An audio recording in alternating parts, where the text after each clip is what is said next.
দিন দিন যেন গরমটা বেড়েই চলছে, আর আইসক্রিমের খাওয়ার চাহিদাটাও একটু হলেও বেড়ে গেছে। তো বলো, তোমরা এই গরমে কতটা ভালো আছো? আজকের কিন্তু নতুন একটা মিনি ব্লগ নিয়ে চলে আসলাম তোমাদের কাছে।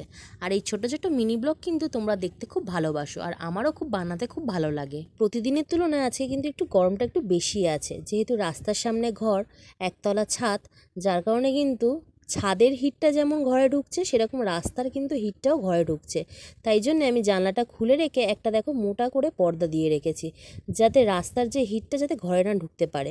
আর এটা কিন্তু দেওয়াতে কিন্তু 10% হলেও ঠান্ডা হয়েছে ঘরটা, যেহেতু এটাই মেন রাস্তা। সকাল থেকে কত আইসক্রিম আসে, কিন্তু আজকের এই গরমের জন্য কিন্তু একটাও আইসক্রিমওয়ালা আসেনি। মনে মনে ভাবছিলাম আজকে আইসক্রিমওয়ালা আসলে দুটো আইসক্রিম খাবো, কিন্তু ওই যে ভাগ্যে নেই।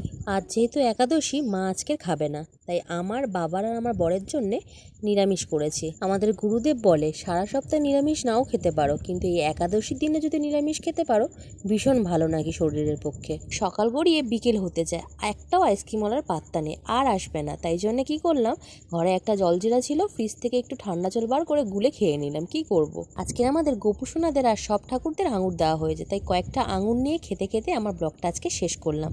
ব্লগটা কেমন লেগেছে অতি অবশ্যই বলো। দেখা হচ্ছে অন্য একটা মিনি ব্লগ নিয়ে।